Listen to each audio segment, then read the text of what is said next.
Hello, hello, hello. Good afternoon, and welcome to the masterclass series, How to Increase Your Civility. And just give us one moment and let me be able to get this video visible. We had to re record this video as the lightning was very bad before. So just give us 1 minute for Facebook to get this visible. Um, okay, perfect. Welcome. Let us know where you're joining from. Okay.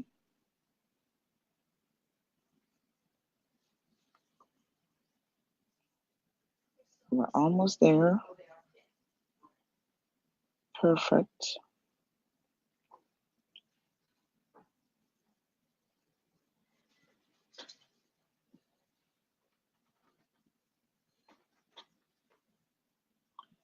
Perfect.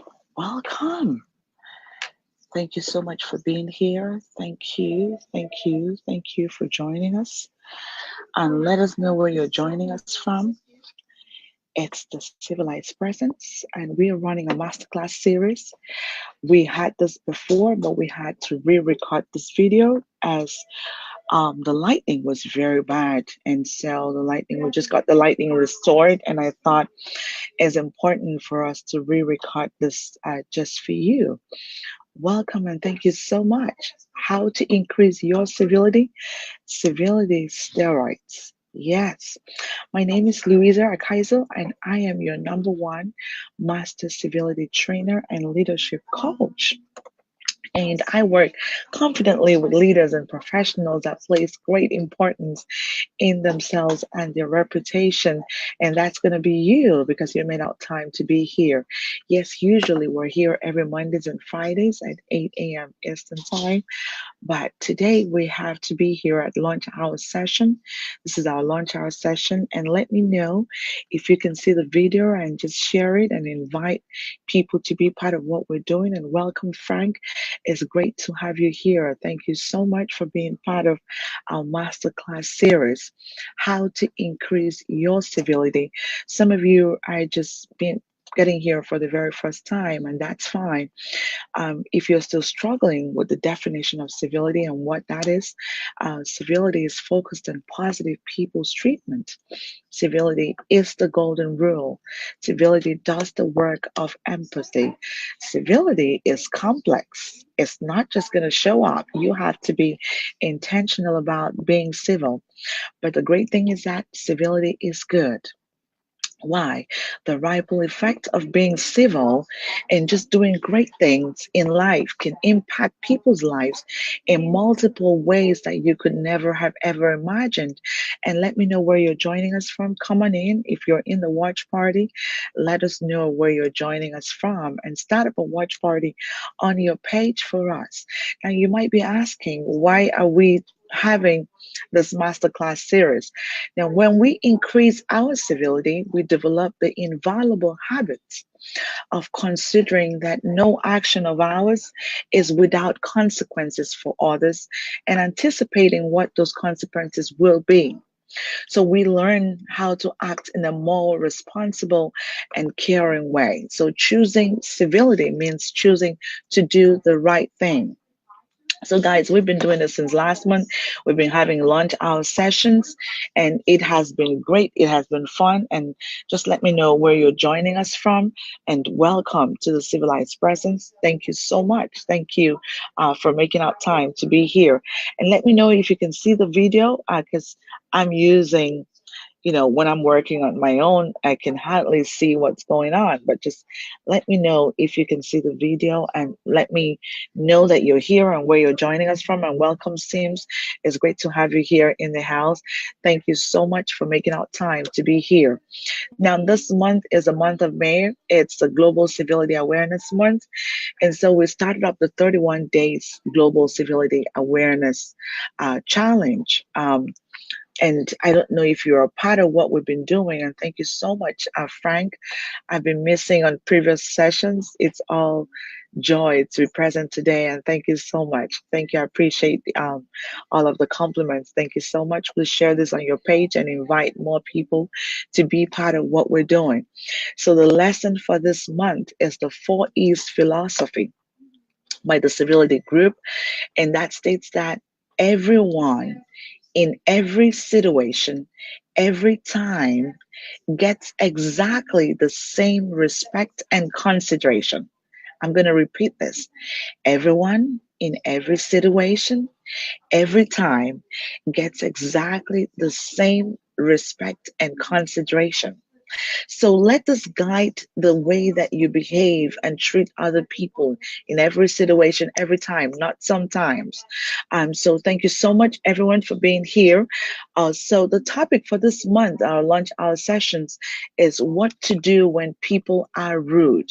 How can you behave? How can you react when people are rude? You cannot be rude when people are rude. You have to learn how to respond with kindness, even though people are rude. Now, the topic of rudeness is such it is so important. And welcome, Dr. Rivas. It's great to have you here. Thank you so much for being part of our session. Now, have you ever noticed that sometimes maybe you're in an airplane or in a hotel, in the office, and right on the restroom is written on the door, clean up right after you, or clean up the restroom for the person next to you? And sometimes you might be thinking, why do I have to clean up the restroom for the person next to me? Why is it important for me to put in time and energy to do something that's not going to benefit me directly?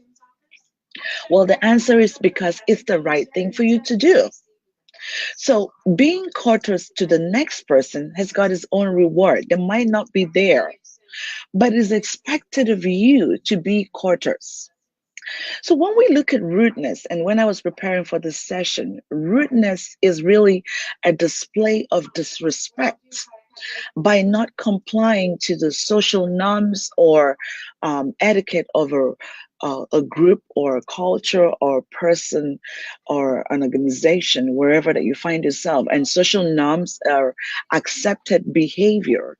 So a rude behavior is really a violation of human dignity or a violation of the respect for other people.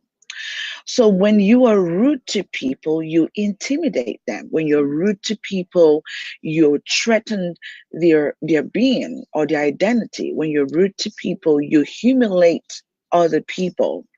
When you are rude to people, you dismiss them.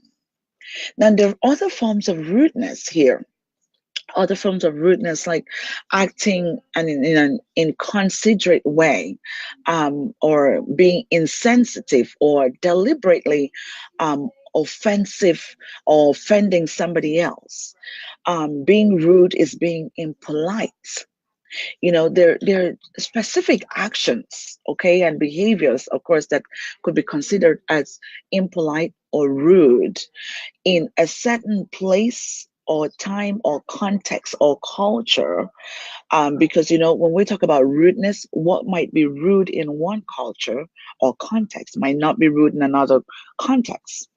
So when we're thinking about rudeness, we have to consider that there are differences in social roles, there are differences in genders, differences in social class, in religions, in culture, differences in just our identities. So what I might I expect, or what I think, or I accept as being appropriate behavior for me, or in this context, might be different somewhere else. So, for example, when you look at speaking rudely, or offering a rude speech, or just talking in a rude manner to someone, you have to take into consideration the culture, the setting. What is that person's position even in that culture? So I'm going to give you an example. So, like in an African culture, if you wake up in the morning and say, "Hi, mom," in the morning, it could be perceived as rude, but that is acceptable in North America. And there are even some parts of the world that would expect that you cannot say a greeting standing or to someone older.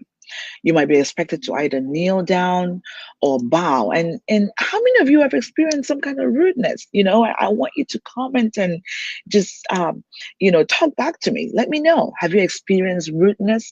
What is rudeness to you? How did you feel when somebody was rude to you? Did it make you feel out of place?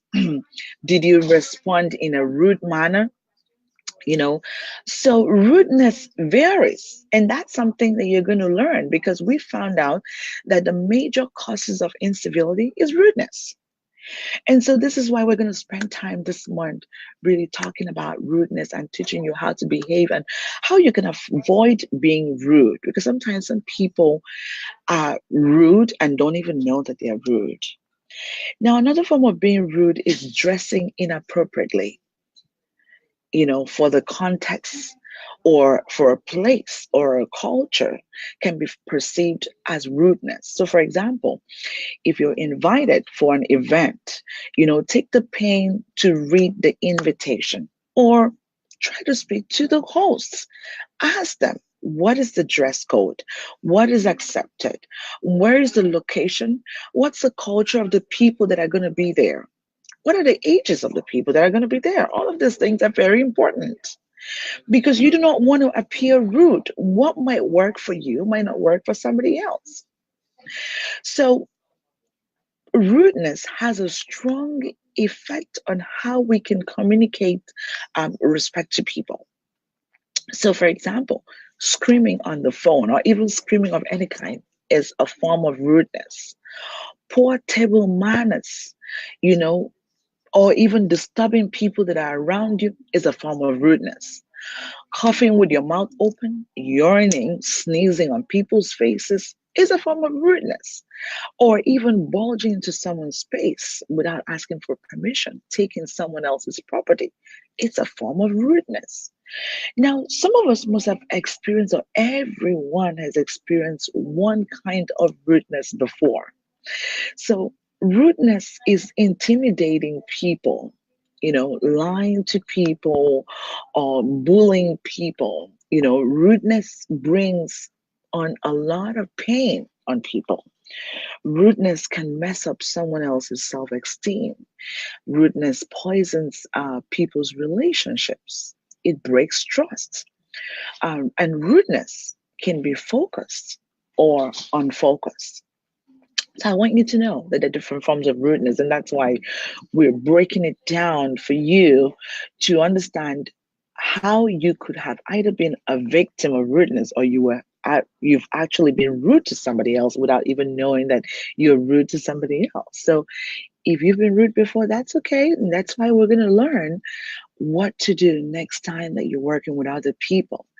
Now, unfocused rudeness is when someone is, maybe working in front of you and allows the door to swing back into your face.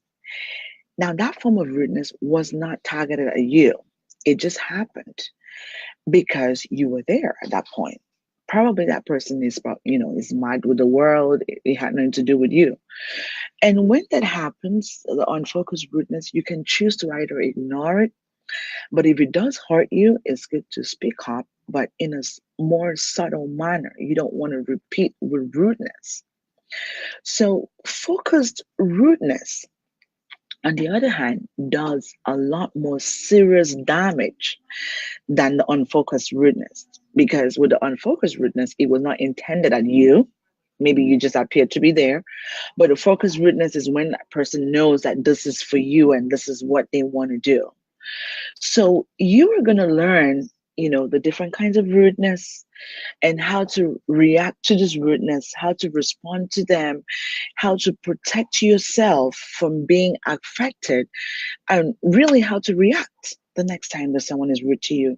And also to protect yourself and be careful and be mindful of how you behave with other people, that you're not bringing pain upon them. And that's what we're going to be learning this month about rudeness. So, guys, send me your messages, send me inbox, and if you've experienced rudeness before, has someone been rude to you before, send me messages and let me know.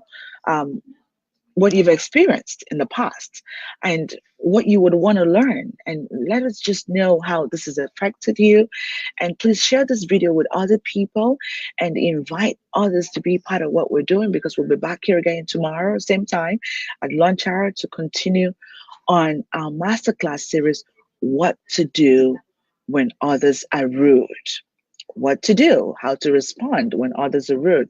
So thank you so much. I'm sorry that we had to re-record this video, because the very first one, the lightning was so bad. So we had to re-record it, and I had to delete it and take it off. I'm sorry. We had a lot of people in the form of video, but we just had to do this again, because it's not all about those who are present here, but for those who will be watching this on replay. So thank you so much for making out time to be part of what we're doing. And thank you for just being here. Cameron, Ahmed, Frank, it's great to have you here. Dee, it's great to have you here. Dr. Rivas, it's great to have you here. Sarah, it's great to have you here. Susan Sims, it's great to have you here. Thank you so much, Eric. Thank you for all of you who are joining from my other platforms and I cannot see you directly. And I hope to see you again tomorrow, same time. Thank you. Bye for now and have yourself a wonderful rest of the day.